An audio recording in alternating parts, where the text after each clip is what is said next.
And coming to the topic, communication, as you all know, this is one of the most important topics in paper 1. So you will never miss it. And this is a golden opportunity to be utilized. Thank you all. And I'm warmly inviting Ashik Madakara to this program, to this session, and all those students who are participating in this session. Thank you, everyone. Sir, please welcome. Okay, thank you. Am I audible? Yes. Yeah. Okay, thank you.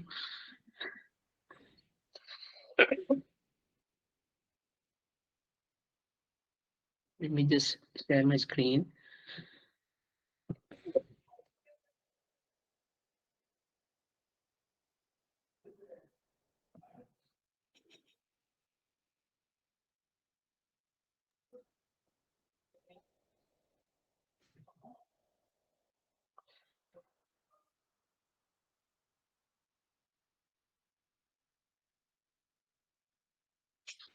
Okay.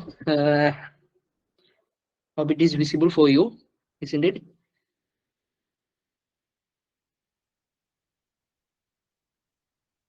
Hello.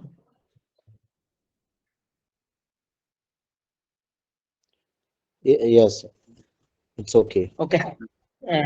Thank you. Yeah, yes.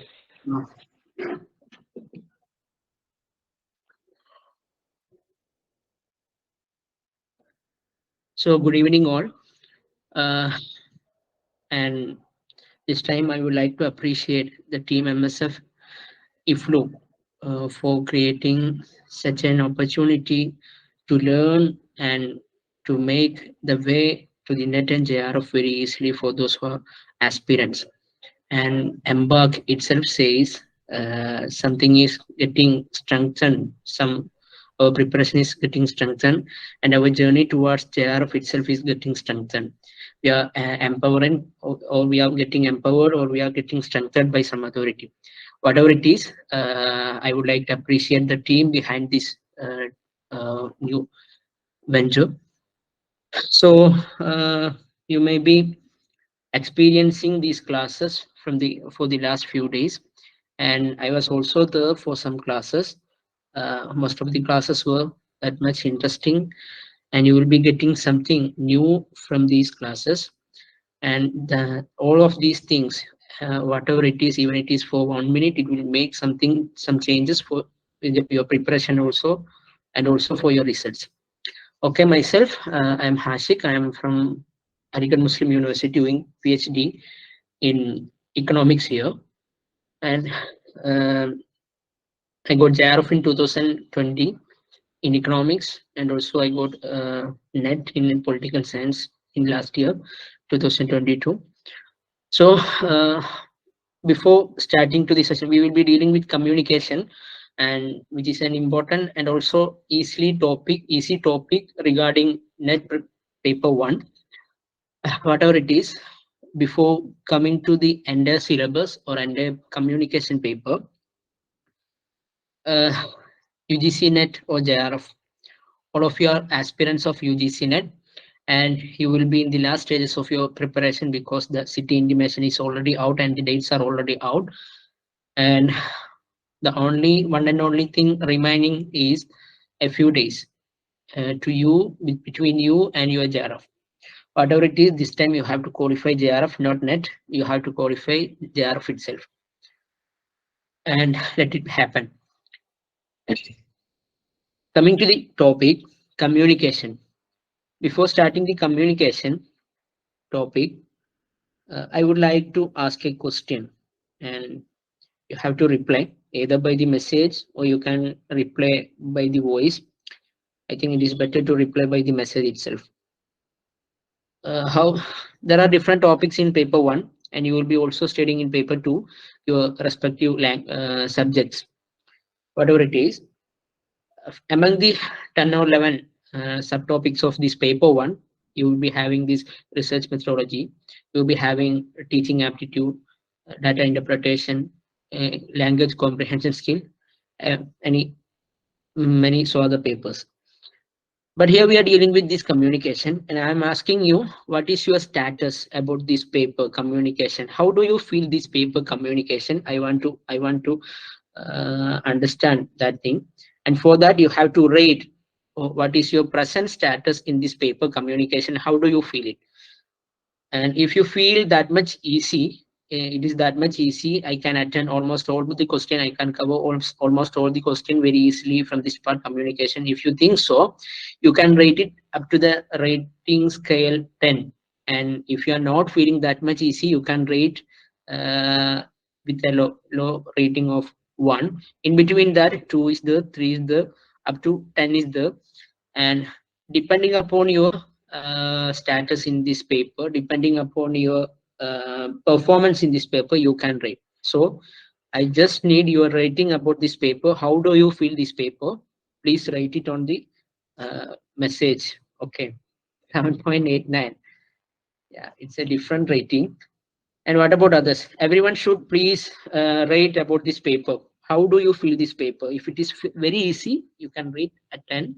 And if it is very hard, you can rate at 1. Okay. Only 2, 7. Okay. 8. What about others? I think there are above 40 students are there in the class. So please rate it 5. Okay. I think it's a genuine rating. 5. Be genuine to yourself, because it is the thing, it is the self thing. You have to understand yourself, what is your status, where you are standing, and where you have to go. So before that you have to write it. Okay, 6, 5. Okay, I think only below 10, the students who rated are only below 10.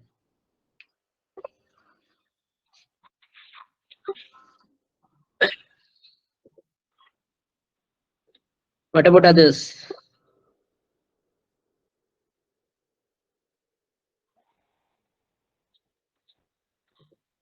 Nothing is coming. And there are writing from 7, 6, 5. Okay, 8 or 8 also.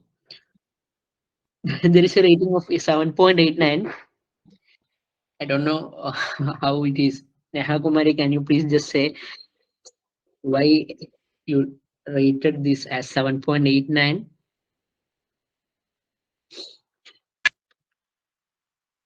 Hello?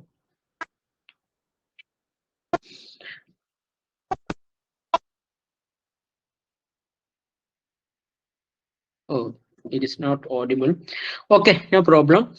I just asked because it was a different rating. Whatever it is, this communication is not a Herculean task, not a tough task, because communication itself is an important one in our life, day-to-day life, and it is the process we are doing in our day-to-day life in different manner, in different formats. So we are studying how we are communicating, how we are sending a message, how we are receiving a message, and in a theoretical format. So it will be very easy. And the question from this part, communication, is that much easy if you are understanding the overall structure of this communication theories and everything, methodologies and everything. And what exactly this communication? Can you please just say what is exactly the communication?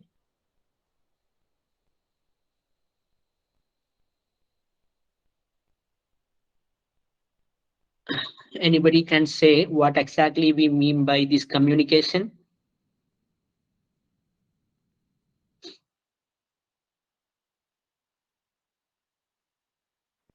No one is there. Sharing our own ideas to someone. Yeah, sharing our own ideas to someone. It may be or may not be our own ideas, but sharing ideas to someone, or sharing something to someone. Okay, this is exactly what we call as communication. So it is a simple method or a simple thing, that the communication, what we mean by the communication. And when we are coming to the definition of this communication, communication is the process by which information is transmitted and understood between two or more people. So there will be a sender, there will be a receiver, and some type of information, facts, data, or ideas are transformed between these two people. Or there may be more than two people, whatever it is, there is an starting point and there is an ending point. The idea or the information is transformed or transmitted from the starting point to ending point. Exactly, there is not an ending point for the communication. Communication is a continuous process. Whatever it is, there is a sender and there will be a receiver. So the process of transforming ideas from between two or more people is known as this communication and their link. And when we are taking the word communication, it is derived from the Latin verb communicate. And this communicate means simply to share or to make common as something. When I am communicating something, here I am communicating something or some facts or ideas or informations regarding the communication topic itself to you using this Google Meet platform. So here I am making something, some of my ideas or some of the common ideas regarding communication to the as a common thing to you. So communication just mean to make common or to share the ideas or information. And when we are coming to the structure of the communication, exactly there is a model by Berlow. David Berlow is a communication theorist from America, and most of the theories from communication is derived from Berlow's model itself. Actually, Berlow's model is nothing but there will be a sender and there will be a receiver, and the communication or the ideas or the message is transformed from the sender to receiver. Later, this model was developed and this model was taken to the another level, and there are four steps or the four things related to this Berlow's model of communication. First one is sender, second one is message, and third one is channel, and fourth one is receiver. A sender will be there, and this sender will send a message using a channel. There are different channels for message. Either it will be by verbal, it will be by non-verbal communication, whatever it is, there will be a channel. And this receiver receives this message using any of the channel and he will decode. And this is the model of communication proposed by this Berlow, and this is often regarded as Berlow's model of communication. So in Berlow's model of communication, there are four things. First one is sender, and second one is message, and other things are channel and also this receiver. And when we are just dissecting each and every components of this model, it is also known as SMCR model of communication. That means source, message, channel, receiver. And this source, every sources of communication is affected by the communication skills of the sender, the attitudes of the sender, the knowledge of the sender, and social system of the sender, culture of the sender. These are the things that affects the source or the sender. And from the sender, the message will be encoded, and this encoded message will be in the type of content, elements, or it will be a treatment, or it is in a format of structure, or it will be like a code. Whatever it is, it will be transformed using a channel.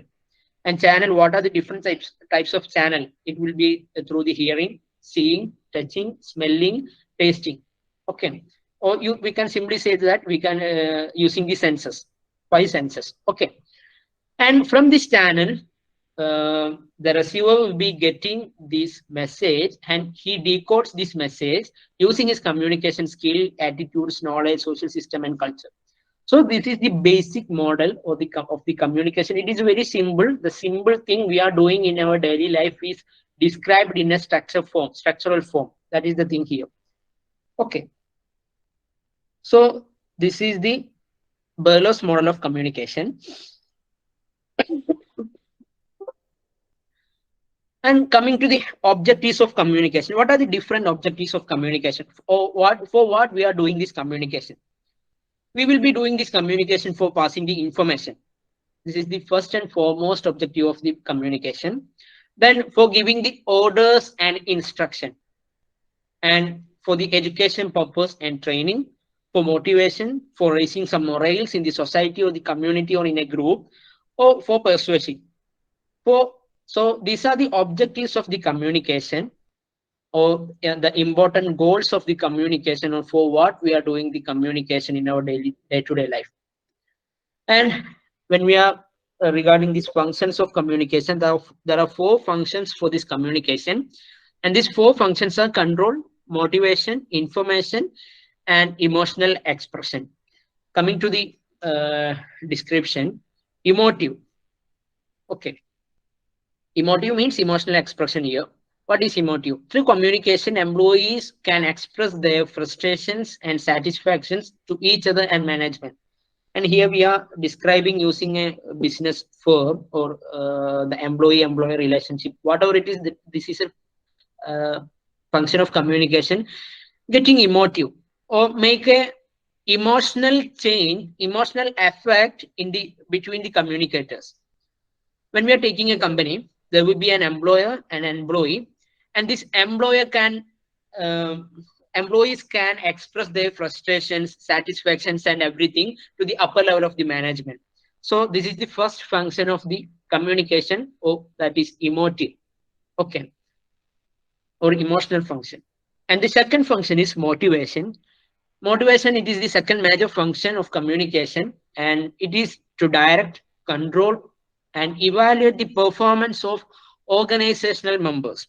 So, a top level management, suppose we are taking a manager in a company will be communicating to the employees of that company in order to direct and to control and to evaluate the performance of the employees or the members of this organization.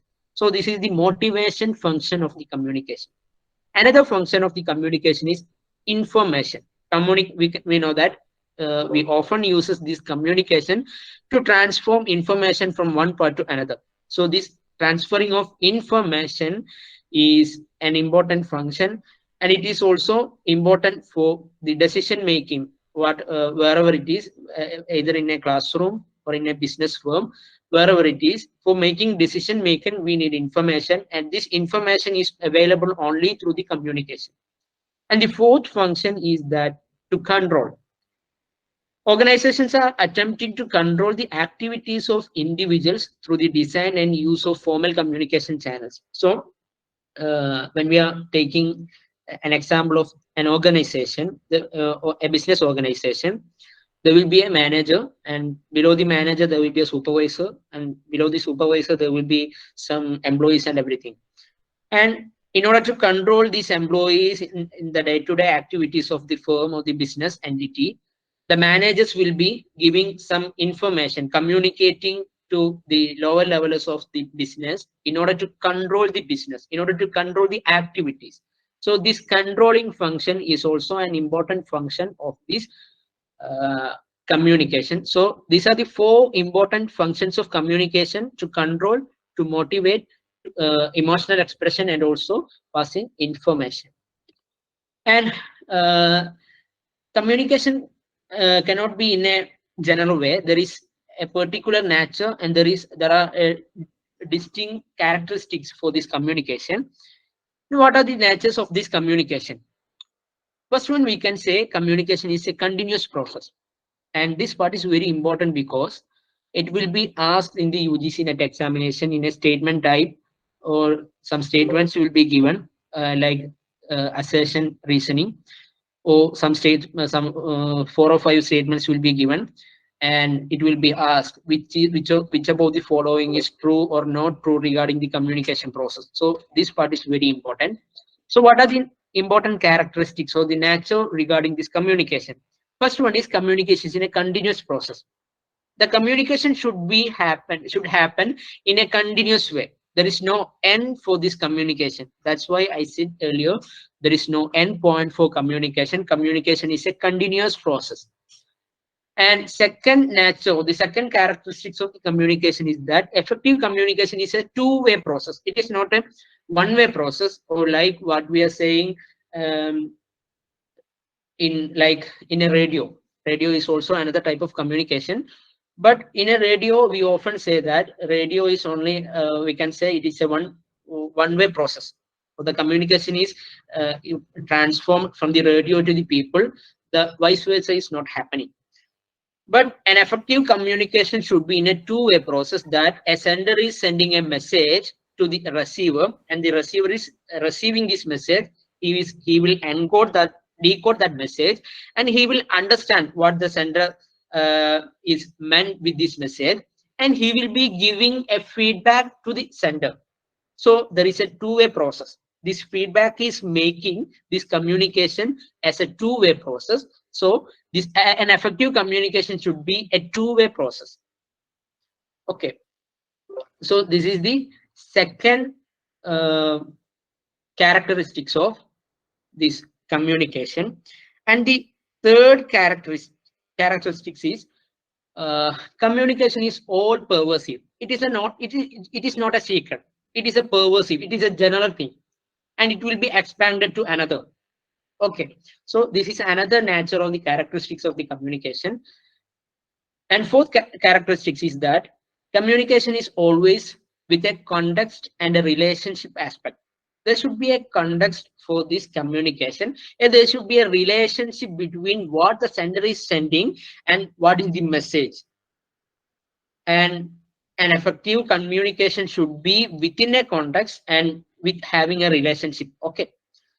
And another characteristic is that communication exchanges are based on symmetry and complementary. Okay, there should be some symmetry from the or equality, we can say equality between the sender and messenger, or the receiver.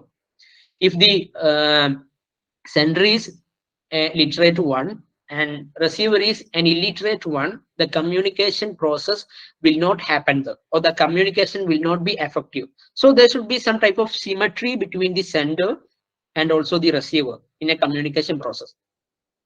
And the sixth characteristics of communication is that communication can also be conducted through gestures. Okay, what we often call as non-verbal communication.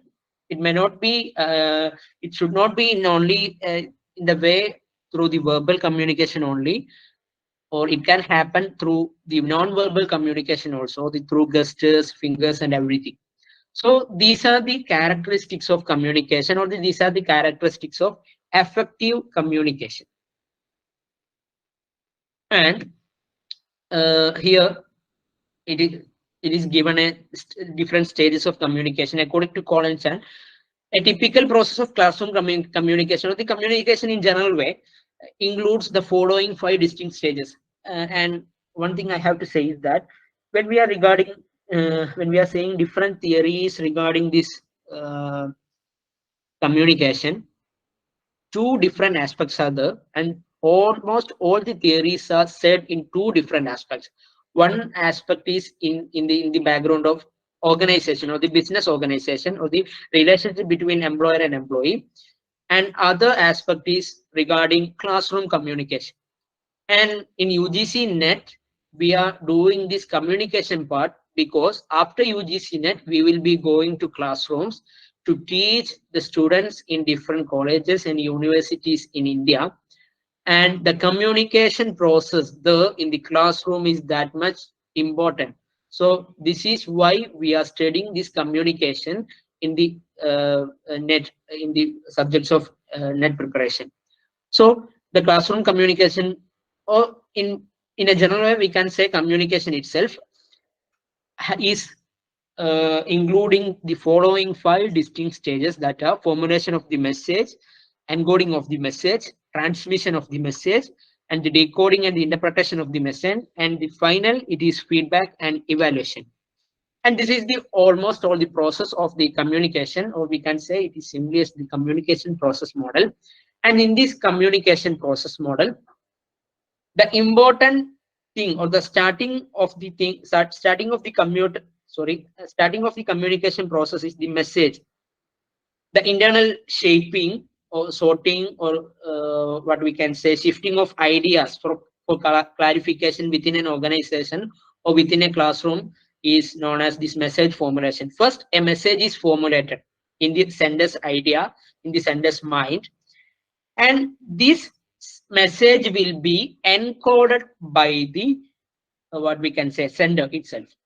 And this encoding means it is converting an idea into a form to into a form that can be sent to the receiver.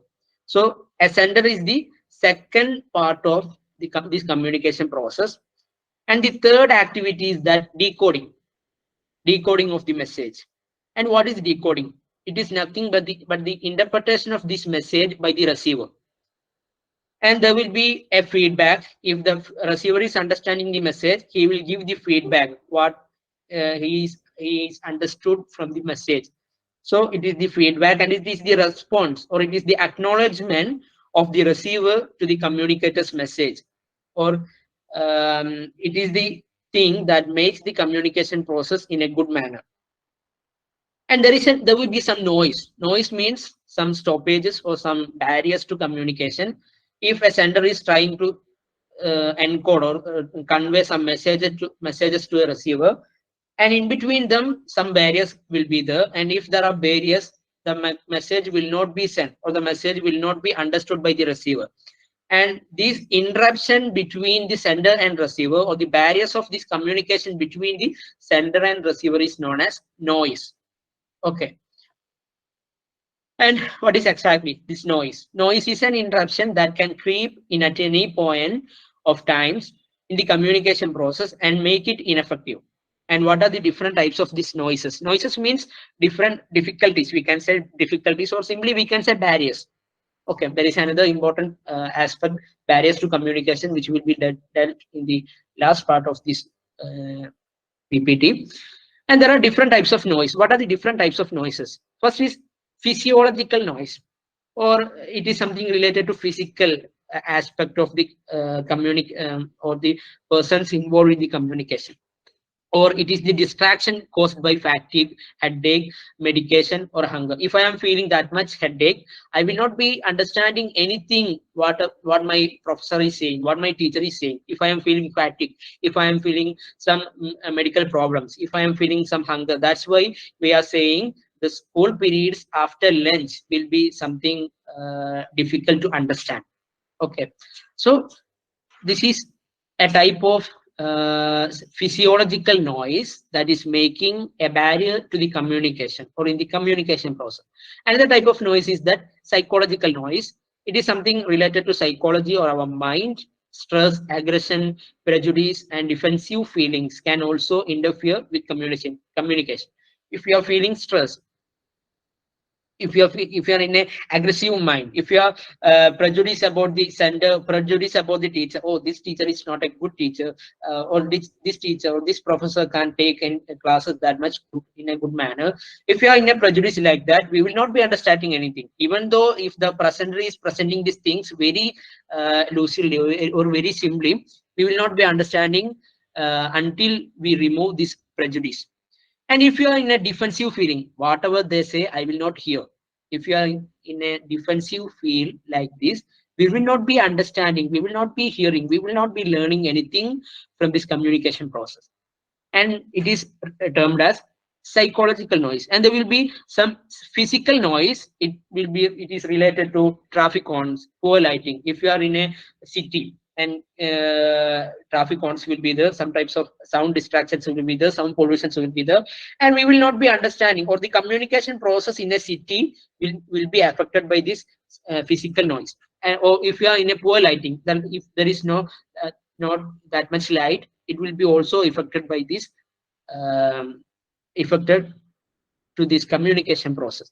And there is also a semantic noise. Semantic noise means using jargon or available technical language. If you are using a comprehensive word instead of using simple words, it will be a barrier to the communication, or it will be what we can say a stop or a noise to the communication.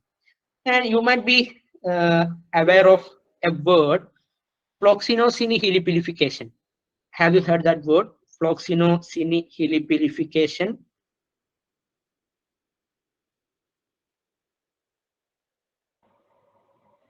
Yes. What is that exactly? Yeah, the name which comes out to our mind when we are saying that word is Shashi Tharoor. Shashi Tharoor used that word when he was speaking. And what is exactly this fluoxetine helipidification means?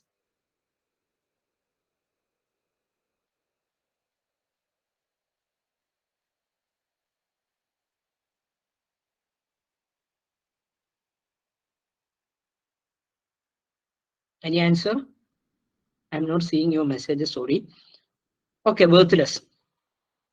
Something when we are treating worthless, it is regarded as fluoxetine helipidification. But we can say simply worthless. This is some type of semantic noise. Okay, we are using a jargon. We are using a comprehensive, complex word instead of using that worthless. So there will be some semantic noise in the process of communication. Okay, so these are the different types of noises happens when we are doing this communication process. And regarding there is a communication equation. Whatever be the information that are transformed in a communication process. By the audio, the communication in general, by the audio, 40% of the communication are transformed. And by the vision, only 50% of the communication are transformed. And only 10% of the communication are transformed by the words or the some in such another way or in the formal way.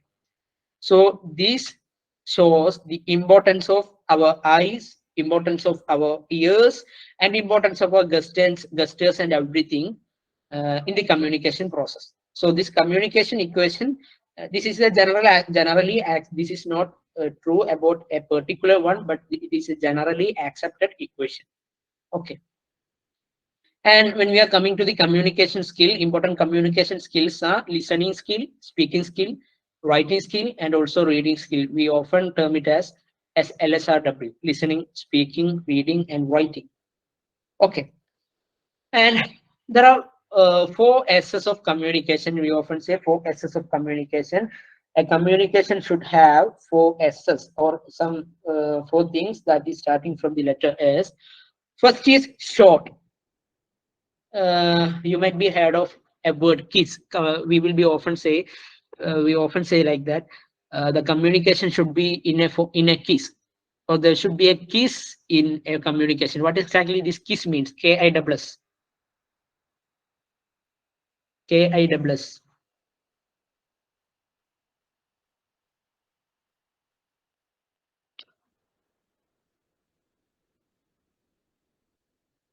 I'm asking, have you heard about kiss? Okay, keep it short and simple. Okay, this thing is very much important regarding a communication. Shortness of the message will matter in the communication process. Whatever we are saying, it should be short. Okay, and also it should be simple, or it should be in a clear manner by using simple terminologies and simple concepts. Okay, and it should be easier to understand. And also there should be sincerity. Or we can say if the sender is genuine, it will be reflected in the manner in which he communicates. So the message or the communication should have the sincerity, and also it should have strength. If the sender himself believes in a message that is about to transmit, there is a amount of the strength. So the communication should be in a strong manner, or the message should be in a strong manner. So these are the 4 S's of communication, or these are the 4 S's that make the communication very effective. So communication should be short, communication should be simple, communication should have sincerity, and so also the message in the communication process must have this strength. Okay. And coming to the objective, we already dealt with the objectives, and in general, we can say the objectives of communication are to provide information, to ask or give information, instructions or suggestions or advice, to make requests to any other people, and also to persuade other people to agree with us. These are the objectives of communication. And coming to the important aspect, types of communication. What are the different types of communication? And these types of communication we can classify on the basis of different criteria. And here we are classifying on the basis of the relationship element, or the what are the relationship between, or the depending on the relationship between sender and receiver, the communication is classified into interpersonal or dyadic communication, intrapersonal communication, group communication, and also mass of mediate communication or mass media communication, we can simply say. Coming to the interpersonal communication or dyadic communication, we can say simply face-to-face communication. And the face sender and the receiver is sitting face to face, and they are communicating to each other. It is not just about what it is said, but how it is said. So the non-verbal aspects of the communication is that much important in this type of communication, that is interpersonal communication. And the important feature or the important merit of this type of communication is that from this interpersonal communication, there will be immediate feedback. Me and my friend is sitting together, sitting face to face, and I am asking something to my friend, and he will be replying to my questions immediately. So there will be immediate feedback in this type of communication. And this communication can be formal and can be informal also. Okay.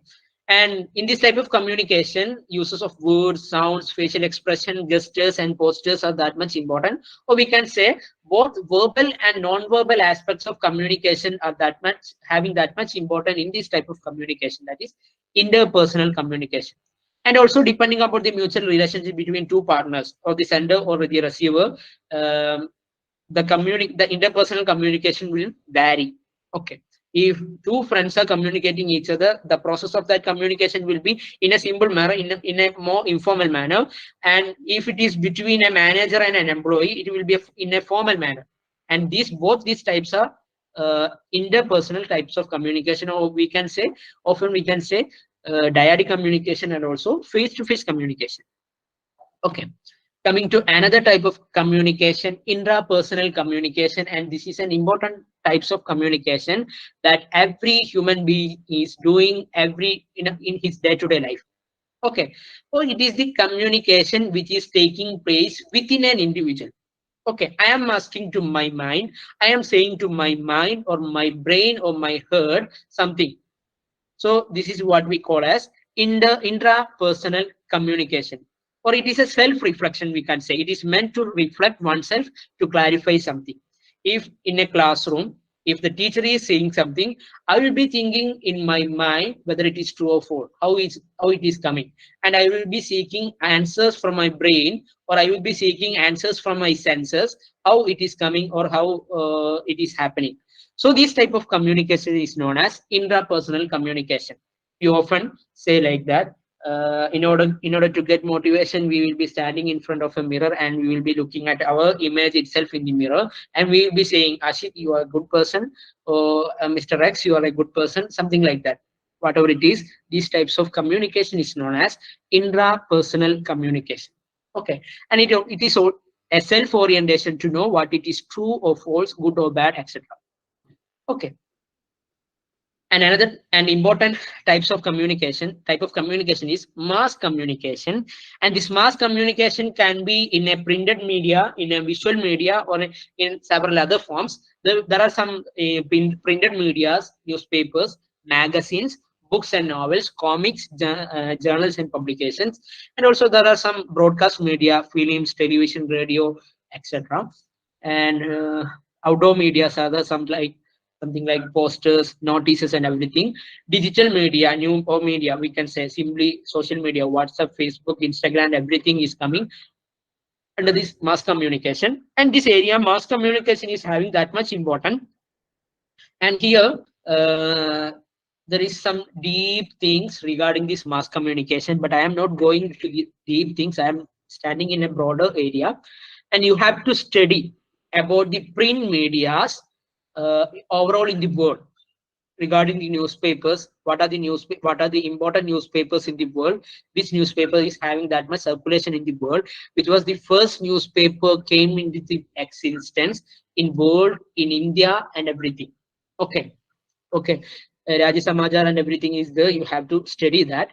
And also regarding broadcast media, films, You know, you may be aware of the Lumiere brothers and everything. First film in India, first sound film. These are all the things coming in the broadcast media. Okay, and also notices and everything other. These are the types of or the different aspects of the mass communication. And this mass communication is nothing. The information is passing towards a mass of people, towards a group of people. So a group of people, there is no a, a definite count is not there. Uh, the information is passed towards a mass of people or a group of people, and this type of communication is known as mass communication. Okay, so on the basis of this relationship between the individuals present in the process of communication, the communication is classified into interpersonal personal communication, intrapersonal communication, group communication, and also mass of media or mass media communication. Okay, another type of classification is on the basis of purpose and style of this communication process. On the basis of purpose, on the basis of style of this communication process, communication is classified into formal communication and also informal communication.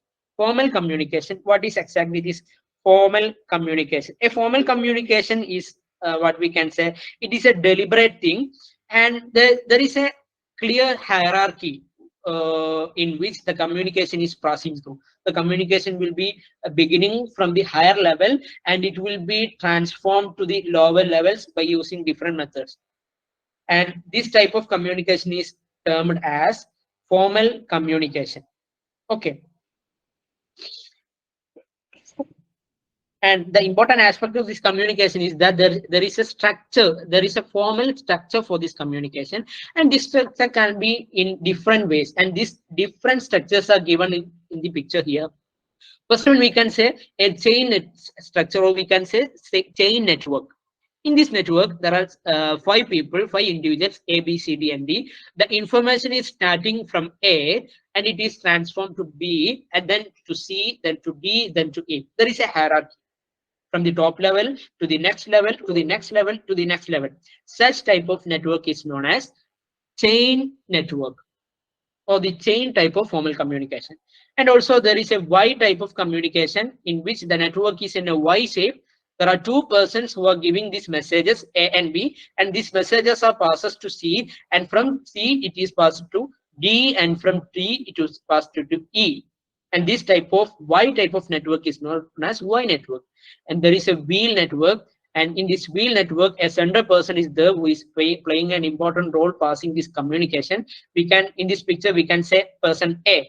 This person C, B, D, E, everyone is sending a message to A, and A is decoding that message, and he is doing whatever it is needed.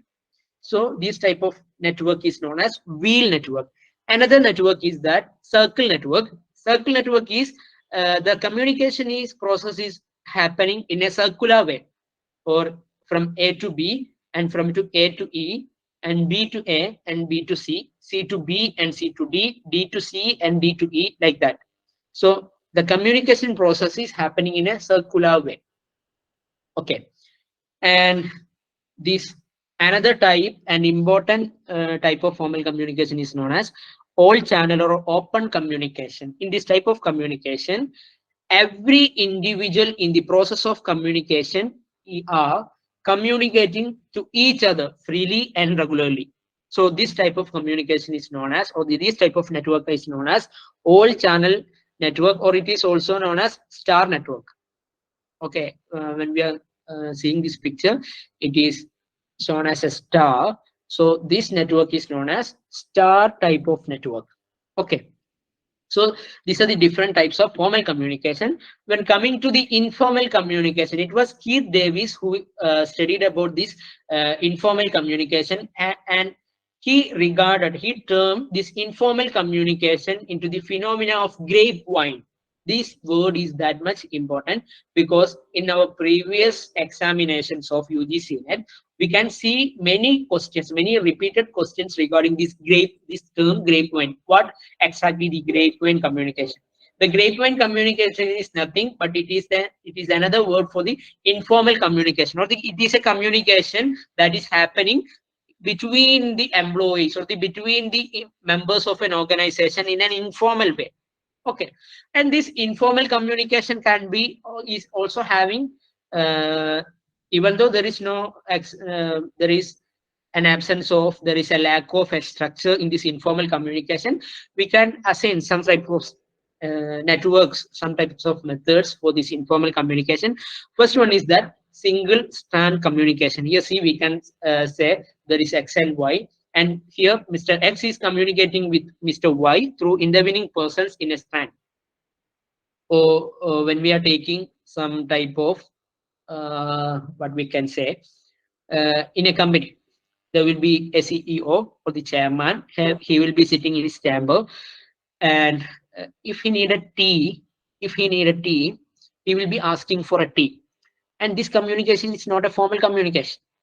And he will be saying to the people or to an officer, he need a tea. And this officer will say to the peon that the chairman is needing is in a need of tea. So this type of informal communication is in the network single strand. And there is also another network, that is gossip.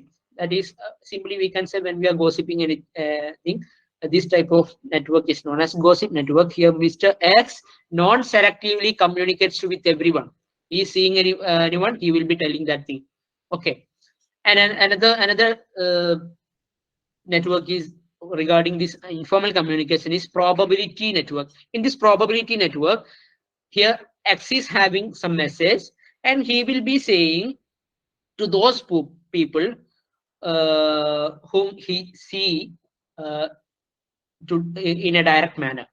Okay, or I am working in a company and I have some messages, and I will be talking to the people I see. Okay, so this is a probability network. And there is also cluster network. Cluster network is nothing. It is something like probability network, but in the probability network, some members are excluded, not deliberately. Here in the cluster, some members are excluded here deliberately. The X is saying something to only deliberate persons, only some persons he want to tell that thing. Okay, so this is a form of cluster network. And these are the different networks regarding informal communication. And coming to the classification on the basis of direction, there is a vertical communication, and there is a type of horizontal or lateral communication, and also there is a diagonal communication. Coming to the vertical communication is the communication process that is happening in a hierarchy. When the superior is asking or passing some information to the subordinate, it is a downward vertical communication. And if the subordinate in a company or in a firm or in a community or in a team is passing an information to the superior or who is there in the upper level of the hierarchy, it is regarded as upward vertical communication. So these are the different types of vertical communication. There is downward vertical communication and also upward vertical communication. And what is exactly this horizontal communication? Horizontal communication is the communication where information flows among the similar or same level statuses of people. In a company, we can say there will be purchase manager, production manager, quality control manager, and also sales manager. These are the managers are different. These are the managers of different departments or different sections, and they are on the same level. And these managers will be passing information, so communicating to each other. And this type of communication of the people who are in the same level of a company or in an organization is termed as horizontal communication. Okay. And diagonal communication, it is nothing. People at different levels of the hierarchy are communicating to each other. Okay. Suppose we can say in a business organization, there is, or we can say simply in a college, there are two departments. First one is English department, another one is economics department. The student from the English department is communicating with a teacher in economics department. Look at here, your departments are different and also the levels are different. These type of communication is known as diagonal communication. Okay, simply we can say people at different levels of the hierarchy are communicating each other. Okay, this is often regarded as diagonal communication. And coming to the fourth classification of the communication process, and on the basis of channel. And on the basis of channel, we can say there are two types of communication, that are verbal communication and also non-verbal communication. And in this verbal communication, it is by oral or written. Oral means by speaking or listening. Both of these comes under the oral types of communication. And under the written communication, the things used in the written communication are writing and reading. Okay, so these are the different types of verbal communication. Okay, remember that this written things will comes under the verbal communication. Okay, and coming to the non-verbal communication, it is an important aspect. Coming to the non-verbal communication, facial expression is the, gestures is the, body language, proximity. Proximity means the difference between the communicators, or the difference between the sender or receiver. If I am saying something,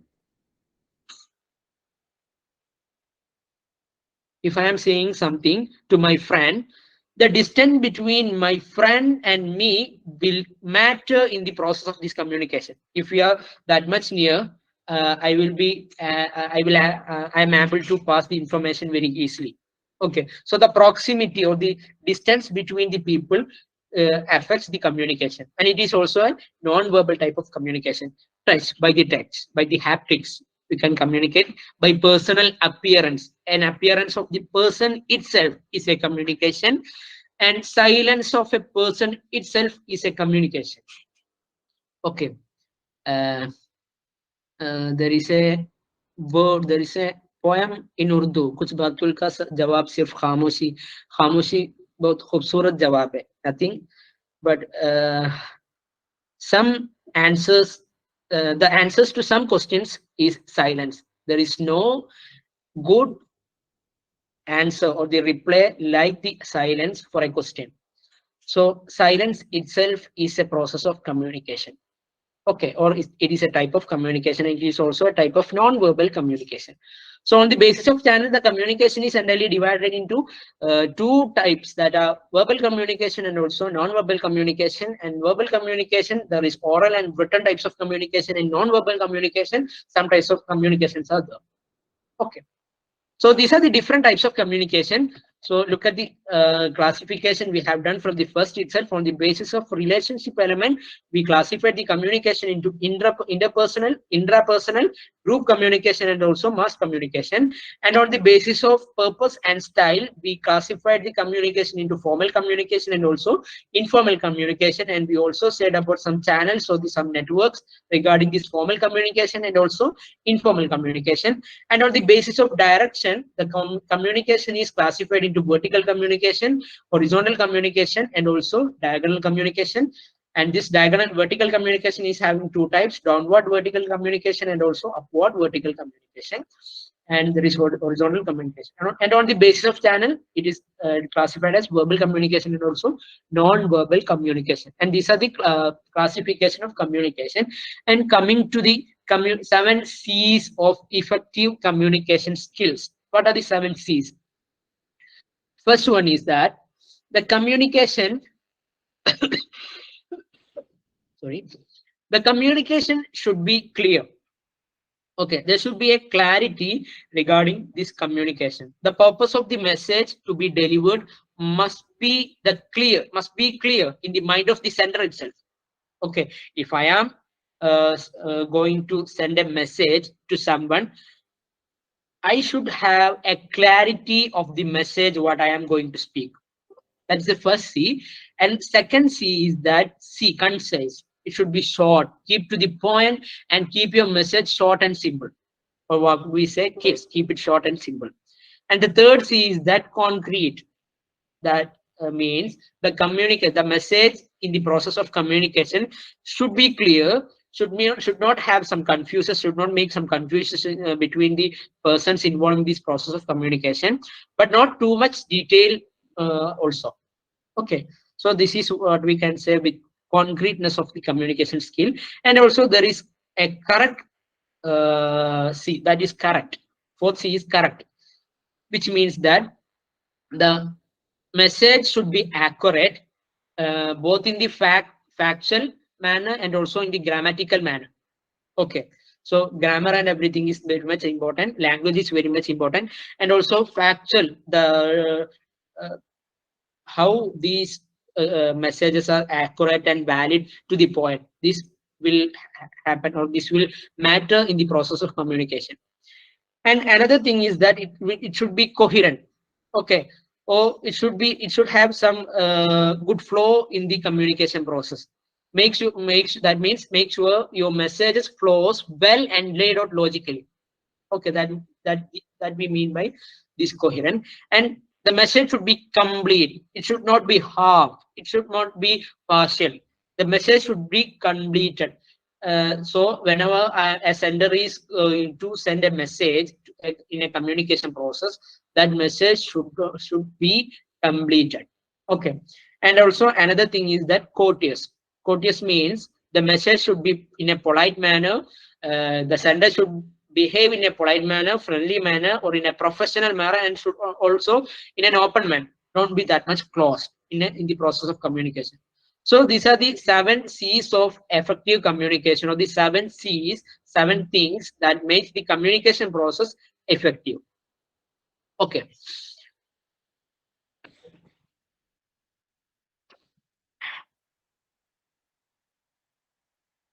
And coming to the different, what are the aspects, or what are the different parts of the effective communication skill? In an effective communication, when we are regarding this effective communication skill, the eye contact and visible mouth is an important part of the, or is an important skill in the communication process. We should have some eye contact with the person who is ready to communicate, or with the person who is sending the message. And the body language matters. The body language of the sender matters. Okay, if I am saying 3 and I am raising my 4 fingers, it is contrasting to each other. So the body language matters. And also in some part of the communication process, we should stay in silence. That is also, a silence is also a communication skill. And checking for understanding, we can ask questions, we can check whether it is true or false. So for understanding, we should have a checking mind mentality. It is also another skill. And also smiling face. If someone is hearing our voices in a smiling face, we will be more motivated and we will be more active to send that message. Okay, to communicate with that person. And summarizing what has been said. Okay, I am saying a long thing to you, and I am summarizing the thing I have said before in a short manner. It will also affect the communication process in an effective manner. And also there should be an encouragement to continue. Okay, if I am taking the class and students are that much motivated and students are listening and students body language is that much good, I can understand they are that much encouraged and they are encouraging me to continue this communication process. So encouragement to continue is another communication skill that makes the communication process effective.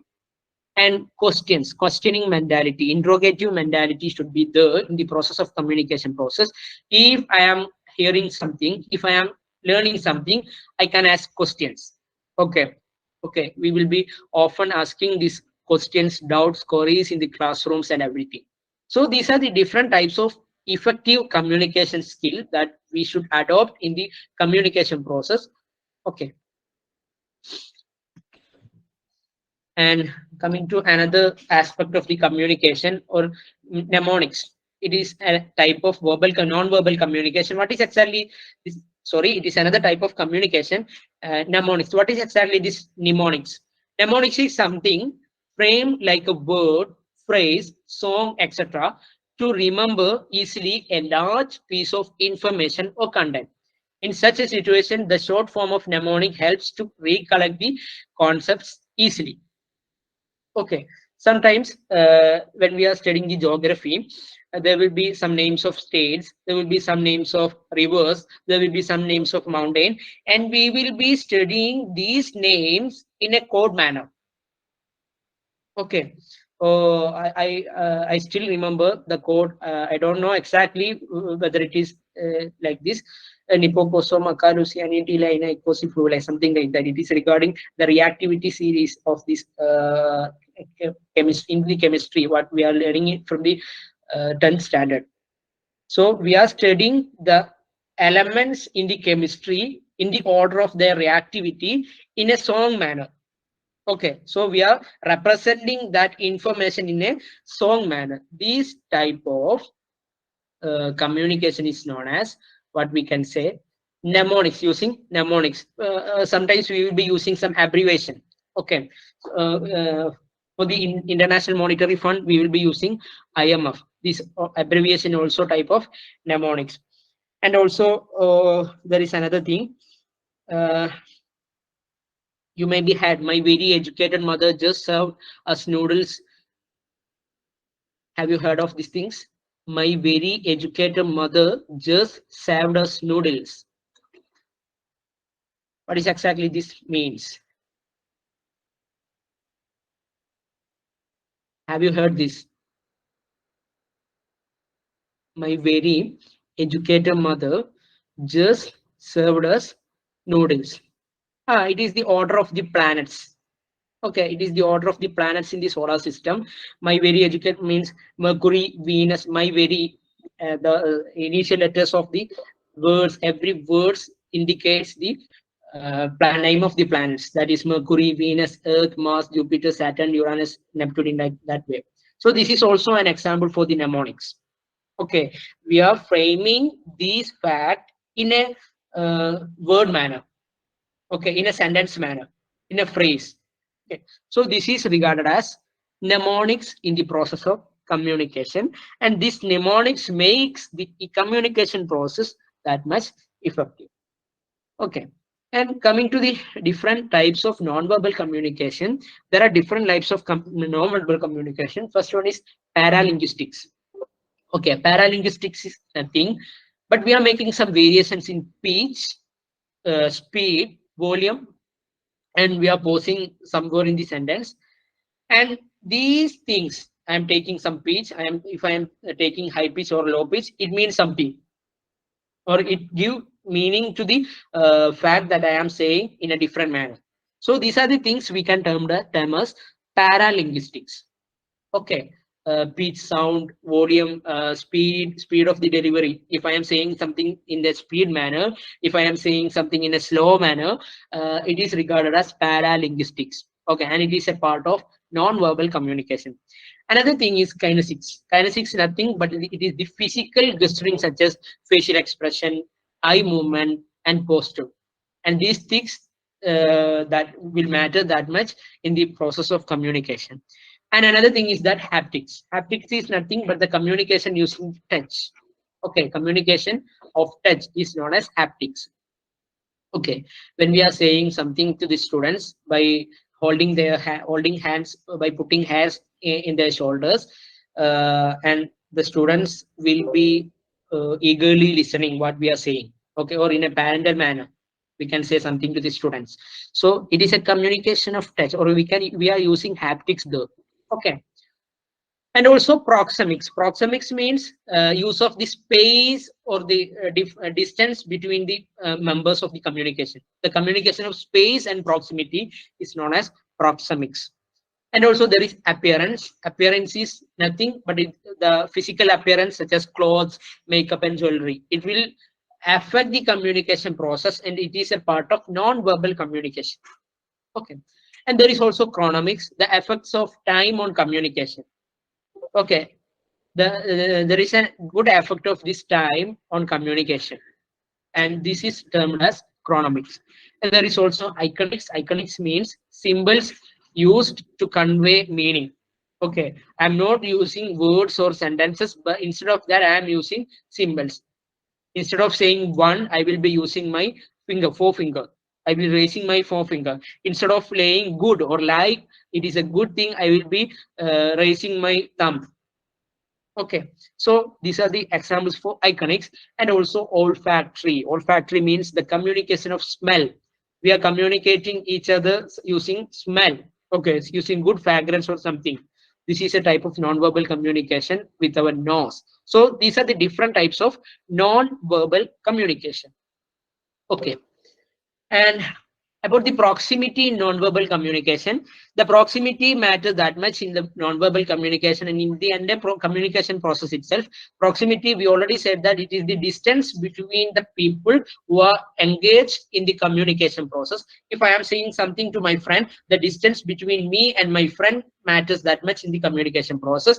And in a general manner, there are 4 different distances that people maintain between themselves in the communication process. First one is intimate distance. That means from 0 to 18 inches. Okay. If I am, me and my friend is saying something, we will be in a intimate distance. Okay. If I am saying something to my parents, if I am saying something to my siblings, it means that we are in an intimate distance. Okay. And there will be a personal distance that is 18 inches to 4 feet. Okay. And also there is a social distance that means that accounts 4 to 12 feet. And also there is a public distance that is 12 feet and above. But these things are in a general manner. It may or may not be in like this. It can be in this proximity, or it cannot be in this proximity. But whatever it is, this is a generally accepted proximity. Okay. So this proximity matters that much in the process of communication. And coming to group communication, a group communication, we know that there are different senders and also there are different receivers. So this group communication is having that much role in the communication and their communication process. Okay. And in a group communication, the important feature is that every individual is a source of the message or the source of the communication, and also every individual is also as a receiver, also playing as a receiver of this message. Okay, we are interacting to each other in a group discussion. We are interacting with each other. I will be hearing the messages from the other group members, and I will be replaying something to the other members. So this is the feature of the group communication, and these group communication have that much importance in communication process. And there are 2 different groups we can classify in the group communication. First one is primary group, and other thing is secondary group. Primary group is nothing but the intimate group, or the group, personal group, we can say our friends, or we can say our family, our parents, our family members, our home members. We will be in a primary group. Okay. And this group, the characteristics of this group is it should be in a manner of long term. Okay. And it will be a lifelong growth, and we will be developing our self identity or who we are in this primary group, or we will be interacting with that much freedom in this primary group.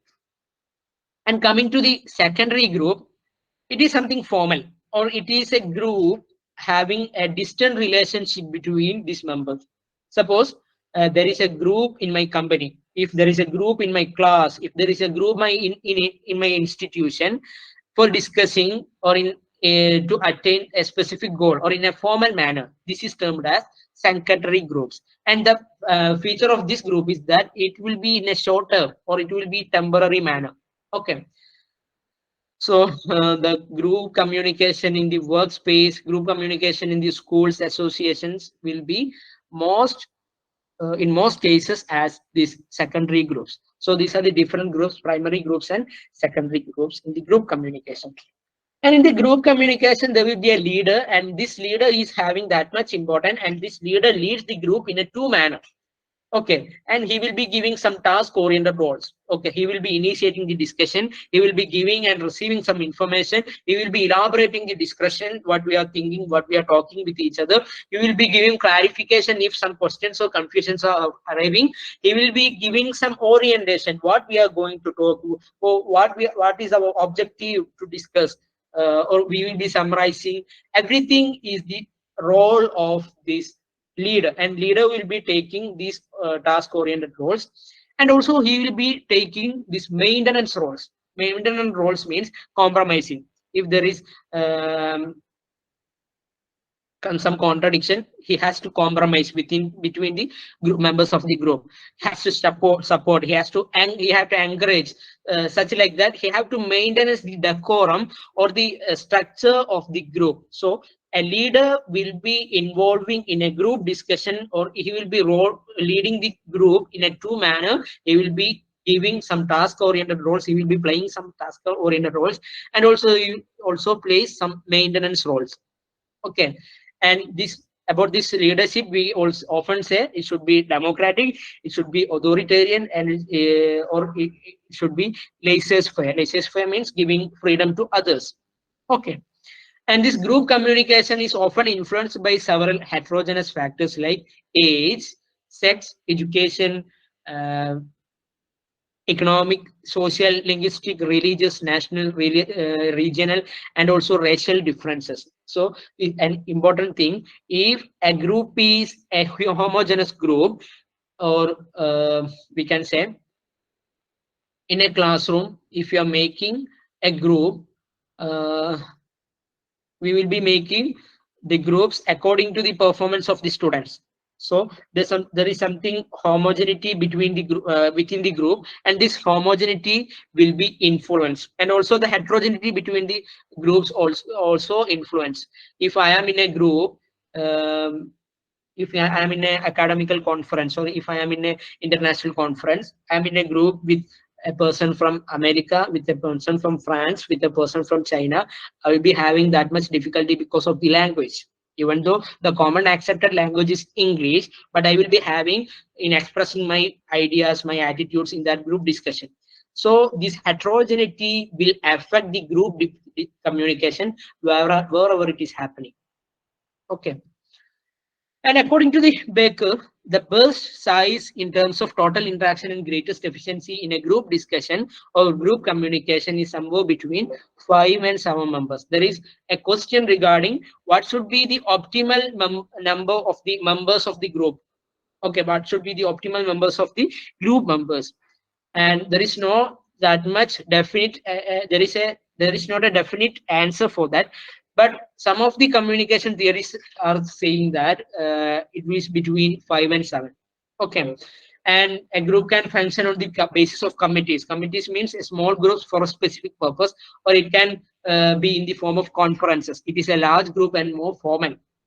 Okay. All these are a type of group communication. Okay. So these are regarding the communication process and also the group communication. And coming to the last part of our session, that are barriers to communication. What are the different barriers to communication? Coming to the barriers of communication, there are different barriers. And first barrier is that semantic barrier. Semantic barrier is nothing, the barrier related to the language. If a message is expressed badly or in a bad manner, it will lead to a semantic barrier. Or if you are using symbols, if you are doing our communication process and we are using symbols with different meanings, it will also affect the communication. If you are making some faulty translations, if you are making some unclarified assumptions, if you are using some technical jargon. Okay. Likewise, we already told that floxinous inhibitorization. Instead of saying making something worthless, we are using the term floxinous inhibitorization. It is a technical jargon and it will make some semantic barriers. Okay, and also body language and gesture decoding. Okay, I am saying something and my body language is appearing in just an opposite way or in a contradictory way. It will affect the communication process and it will stand as a barrier to communication. So these types of barriers or the hindrances to communications are regarded as semantic barriers. And also there are psychological barriers. Psychological barriers means premature evaluation. Before the sender or before the person who is giving the message completes his message, I will be in a conclusion about that message. So he is telling about this. He is going to telling about this. Okay. So this is a psychological barrier. Okay. Our prejudice and everything will affect our communication process. Lack of attention. loss by transmission and poor retention, distrust between the people. All these are the psychological aspects that affect the communication process. And also there are organizational barriers. Organizational barriers means if there is an organizational policy, regarding the organizational policy, when we are taking or in an academic institution, there is a principal, and there will be some academic, department heads, and also there is some class representative or class teachers, we can say, and there are some students. The students cannot go to the principal directly. Okay, there is an organizational policy that the students must go to the respective class teachers, and these respective class teachers or class in charge should go directly to the department head, and this department, through this department we can only approach the principal. This, suppose an organization is making, an institution is making this type of policy, this is also a barrier to communication, and this barrier is termed as organizational barriers. Okay, rules and regulations, status, complexity in organization structure, organizational facilities, everything will act as an organizational barrier. Okay, coming to the personal barriers, some types of personal things will act as a stoppage or a hindrances to this communication, and these are fear of challenge to authority. Okay, when the authority is saying something foolishness, we have to aspect, because we can't question the authority. We can't, or we will be in a fear to challenge its authority. Okay, so this is a personal barrier. And lack of confidence of superior on his subordinates. Okay, if I am a superior, or I am working under a superior, and my superior is having not having that much confidence in my capacity, in my ability, he will be having or facing some difficulty to say, transform something, and I am also facing some difficulties to receive some message from superior. This is also a personal barrier. Unwillingness to communicate. If I am not communicating to each other, if I am not willing to communicate, no, I won't say anything. If I am talking like that, it is also a personal barrier. And also lack of proper incentives. Before communicating each other, I will be thinking, what is the result, what is the merit for me, or what is the use to me, what is the advantage for me in this communication process. If I am not getting anything, I will not be ready to disclose anything. So this is also a personal barrier. So these are the barriers to effective communication, and there are different other barriers, and these are the general barriers I say. So these are the different barriers that are semantic barriers, something related to language and everything, psychological barriers, our mind and everything, organizational barriers related to rules, organization, policy, regulations and everything, and also personal barriers, something related to the personal things of the individuals present in the communication process. So these are all about this communication subject, and I know that I have excluded many part of this communication aspect because of the lack of time. Within the limited time, I can't include all of the parts of the communication in these slides. So if you're having something doubt and everything, you can ask in the group and everything, we will be replying. Okay, so from this part we will be moving to the questions regarding, or the previous I have included some previous questions regarding the communication in this slide. Okay, so you can answer simply. Most of the questions are very simple. First question is that, when are you ready? Huh? Okay, you are there. Okay, thank you. So just tell the answer and do one thing before concluding to an answer. Before coming to an answer, please read the message or read the question and also options very clearly. Okay, first question is that, because these are some general things, common things, okay, and we can answer with our common sense, but the important things regarding our common sense is that human beings are unique and our common sense is also unique. Even though we are making it a common sense, but the common sense is a different thing. So we have to use the common sense, and also we have to use the logic whenever we are reading a question in any competitive exam, whatever it is. First question is that when verbal and non-verbal messages are contradictory, it is said that most people believe in.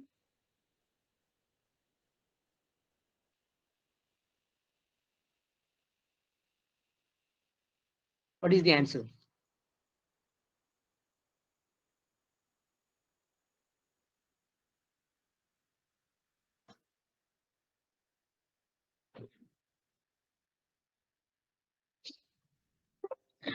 I am saying something to the people, and I am just showing some non-verbal expressions, which is just contradictory to the verbal message which I have sent, which is said to be more reliable, or the people will believe in what.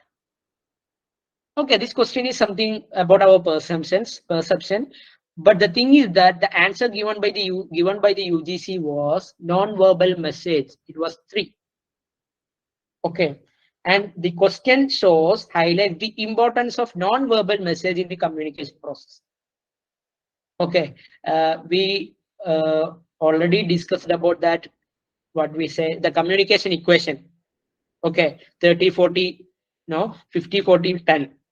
Okay, only 10% of the messages are understood by the most formal way itself, or the verbal way itself.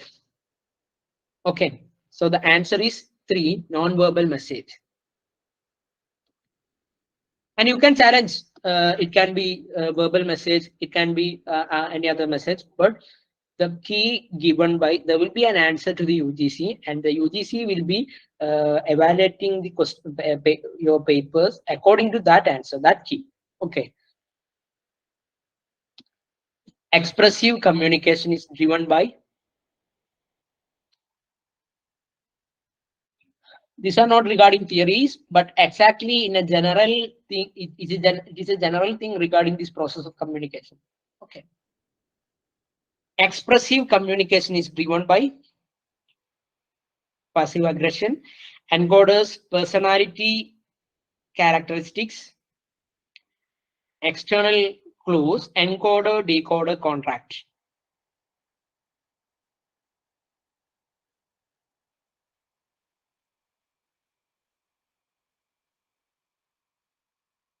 You will be looking at the options, but you have to you have to select the most probable answer. Okay, the most probable answer.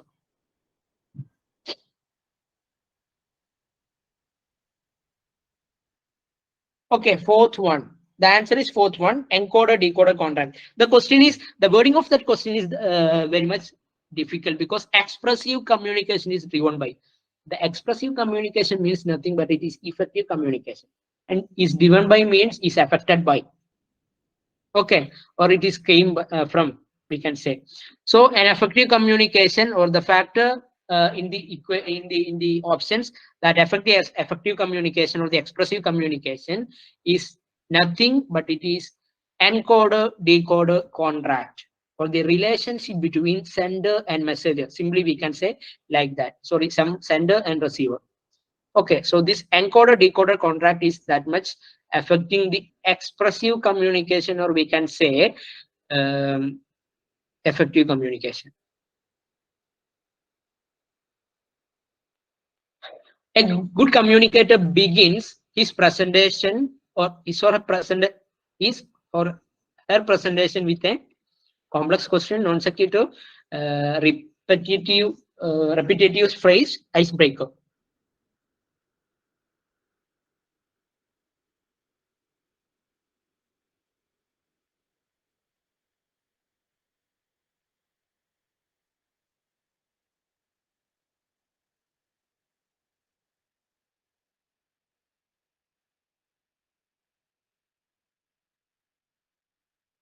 What is the answer? Simply we can say icebreaker. Okay, icebreaker. And another question is that what are the barriers to effective communication? What are the barriers to effective communication?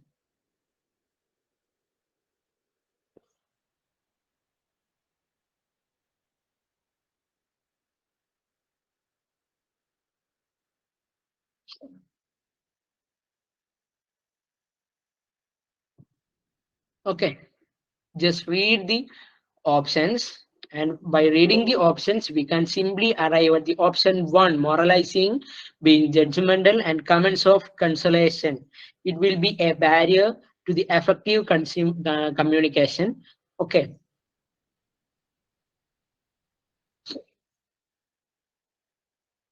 The choice of communication partners is influenced by the factors of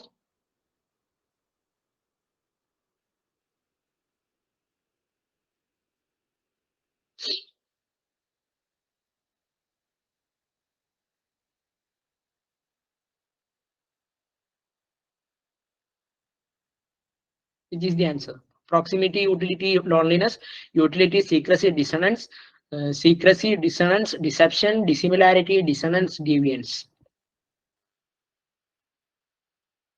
The proximity itself says it is the answer. Okay, when we are doing some communication process, the proximity is an important thing that should these communication partners should take into consider. Okay, so the answer first option is the answer: proximity, utility, and also loneliness. Okay, every communicator has to experience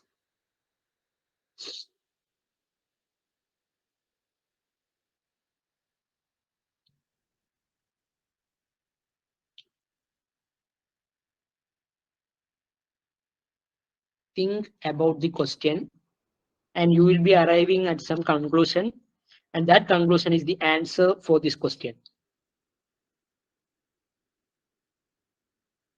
What is it?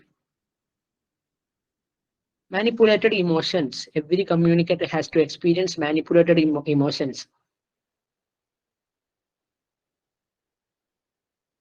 No. Look at the wording of the question. Every communicator has to experience. Has to experience means he should be experienced that. That means it should be a positive one. Okay. It should be a positive one. Thing the one and only positive thing in the option is the second one, anticipatory excitement. When I am about to hear something, I will be having some anticipatory excitement, what he is going to do or what he is going to say. Okay, this is what we call as anticipatory excitement, and this should be experienced by every communicator. Okay, I think you will be getting some ideas regarding the reading of the question, understanding of the question, or the comprehension of the statement in the question. Okay, so it is very important. The wording of the question itself is very important when we are taking this first paper, every part of the first paper. Okay, option 2 is the answer. And aspects of the voice other than speech are known as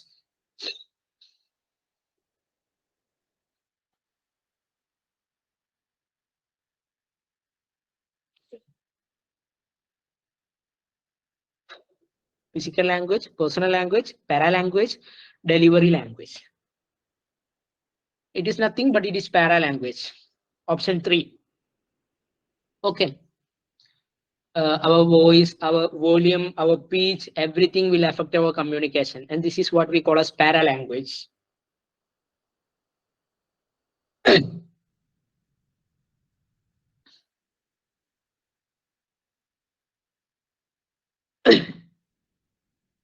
Every type of communication is affected by its reception, transmission, non-regulation, context.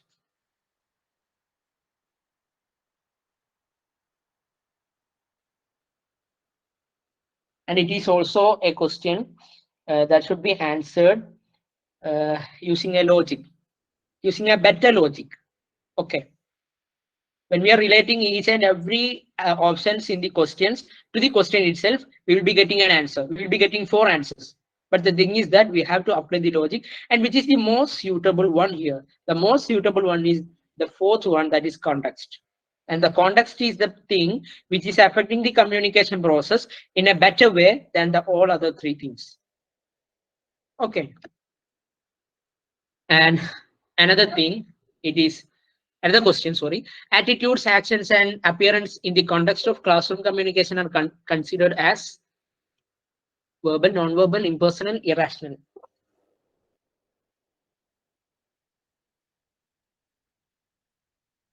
Simply, it is non-verbal. Okay. Another question, it is an assertion reason question. Assertion statement is that formal communication tends to be fast and flexible. Reason, formal communication is a systematic and orderly flow of information. You have to look at the assertion, whether it is true or false, and also you have to look at the reason, whether it is true or false, and also you have to look at whether the reason is a valid reason to this assertion given, and what is the answer here. Look at here, look at the assertion given. Formal communication tends to be fast and flexible. Is it? Isn't it? No. We can't say it is fast, it is flexible. Okay. And we can't say it is flexible, but we can say it is rigid. Okay. And also we can say it will be in a slow manner, because there is a structure and the communication is happening in that using that structure only. Okay. So it is a false one. So the assertion is a false one. And the one and only option which says that the assertion is false, it is option 4. And the reason is correct here. Formal communication is systematic and orderly flow of information. So the option here is, the right option is fourth one. A is false, but R is correct. And in our net examination, both for in paper 1 and paper 2, we will be experiencing such type of assertion reason questions. And the thing you have to remember, you have to taken into consider, and you should taken into consider when you are applying, when you are answering this assertion reason questions, that please read the assertion and the questions 2 or 3 ways, and try to comprehend this assertion and reason in a similar logic. It can be something related to theory, so it should be read with the theory, or it can be related to some general things when these questions are asking, when what we say in general paper. So we have to apply the common logic. Okay. So if it is similar to common logic, we can say this statement is true, or this reason is true. And after that, we have to associate this assertion and reason, whether this reason is valid for this assertion itself.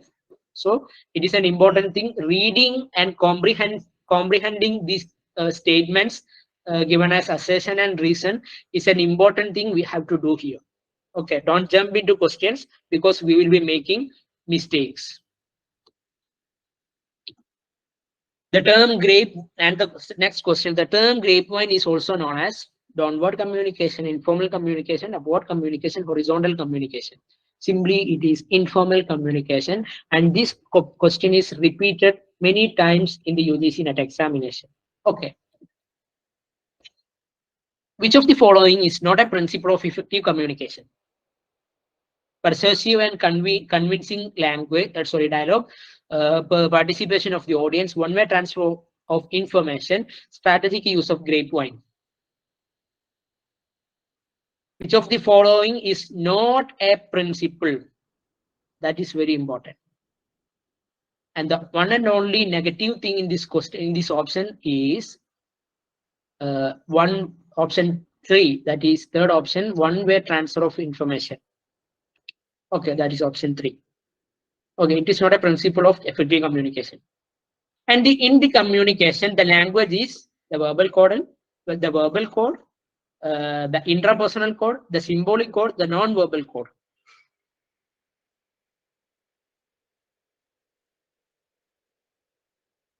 Regarding the language, what we can say?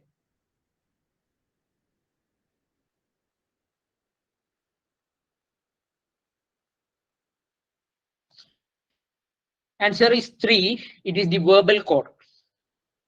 What is language? Simply, it is a verbal code. Okay.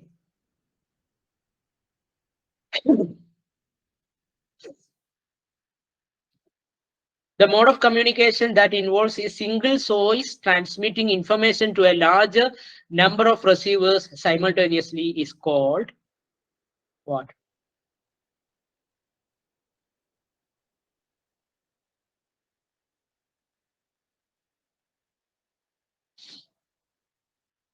Mass communication itself, option B. Okay. In circular communication, the encoder becomes a decoder when there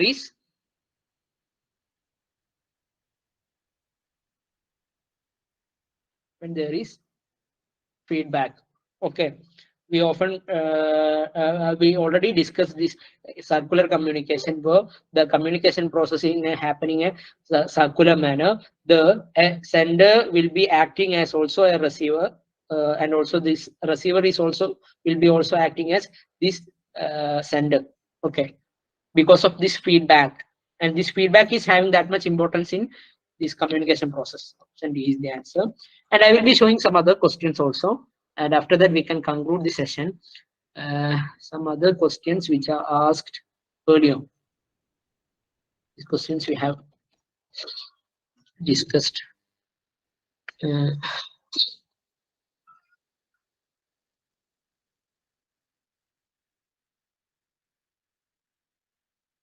Okay, look at the sorry.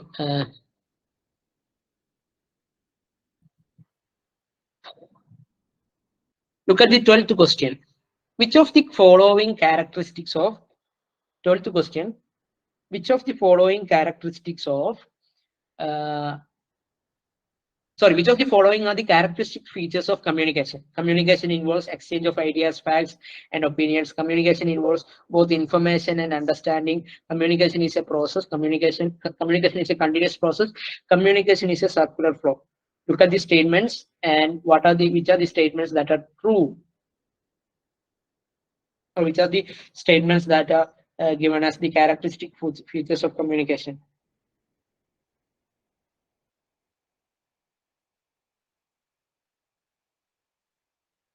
The option is 4. That is A, B, C, D. All the A, B, C, D are the features of communication itself.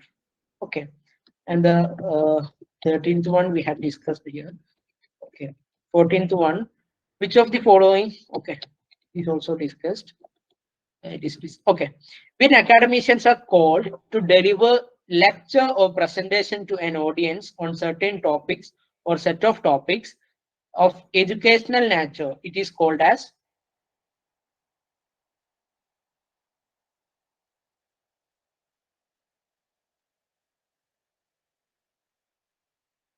what it is called.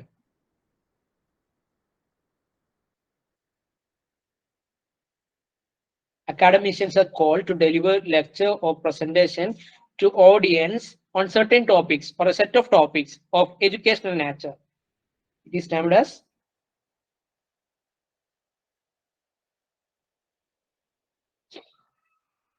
I'm not seeing your message, sorry. It is termed as B, option B, seminar itself. Okay, seminar. And training and workshop, we will be giving some skills. So we will be for the workshop, we will be making something new. Okay, we will be shaping something new. Okay, and for the training, in the training program, we will be giving some training, or we will be giving some skill acquisitions in this training program. And regarding, there is a conference. What is actually a conference? Conference.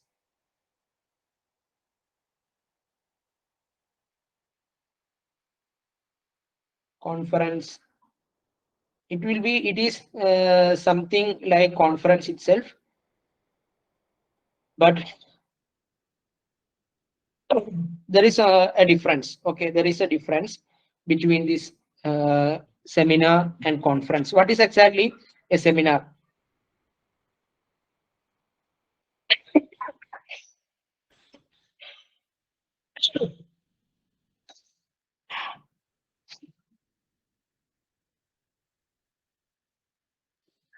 It is nothing but it is more or less similar, conference and seminar. And in a conference, there will be some general theme. Okay, and it is a large thing than a seminar. Okay, a seminar is something small compared to a conference, and a conference is a large type of communication. Okay, and regarding this workshop and everything, we will be adding or we will be adding some skills, or we will be making some new things. Okay, and symposium, what is exactly a symposium? What do you mean by a symposium?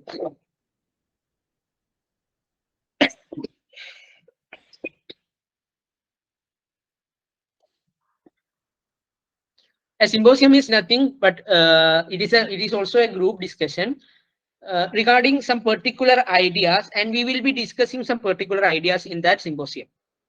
Okay, and this is a formal group communication itself, and be aware of that these seminar, symposium, and conference are differentiated with each other, and also these workshops are differentiated with each other, and this differentiation should be in our mind when we are going to this examination. Okay, then coming to the next question, 17th question, that is media. Media is known as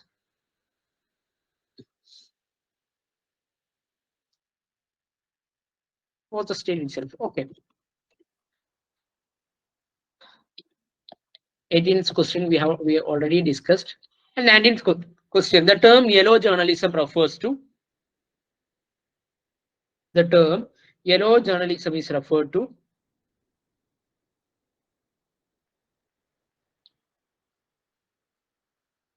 sensational news about terrorism and violence, sensational news and exaggeration to attract readers or viewers, sensational news. The option is simple, it is B. Option B is the answer.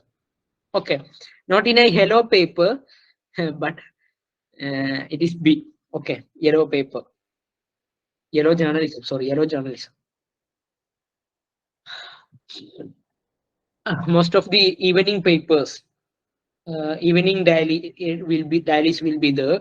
When we are reading these evening dailies, something we can say, some gossips and everything, some exaggerations will be there in that papers. Okay, I'm not generalizing the thing, but in most cases it will be like that. And the question, in the classroom, the teacher sends the message either as words or images. The students are really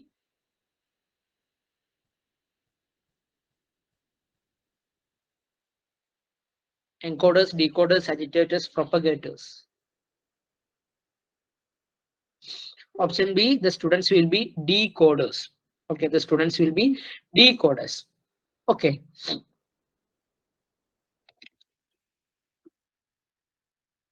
And this question will be asked also in another manner. In a classroom, the teacher will be saying something, and the students will be asking some questions. Here, when the students are asking some questions, the students will be acting as encoders, or decoders when they are asking questions.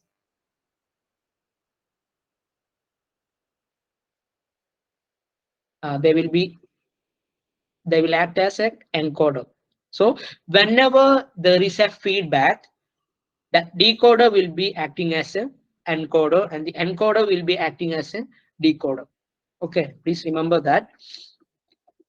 And in a circular communication, the encoder becomes a decoder when there is a, we already discussed that. Okay. And 22nd question, organizational, it is feedback, answer is feedback. Organizational communication can also be equated with intrapersonal communication, interpersonal communication, group communication, mass communication.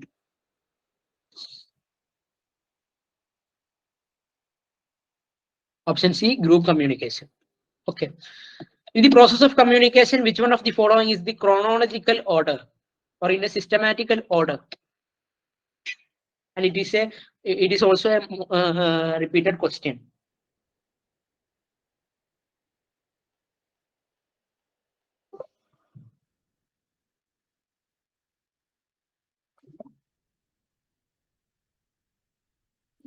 What is the answer?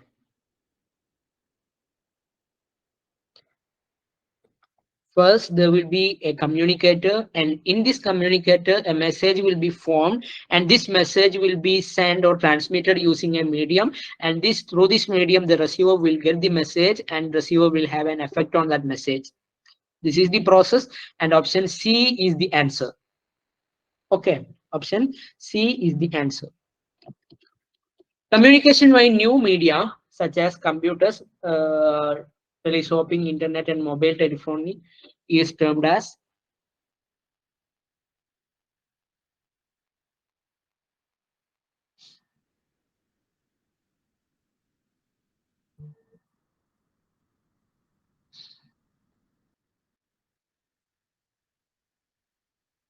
what is the answer? Option B, interactive communication. Okay. Another thing, the communication with oneself is also known as 25th question. Communication with oneself is also known as not interpersonal, intrapersonal. Don't jump into the options. Please look at the option very clearly. Please look at the wordings. Please look at the words.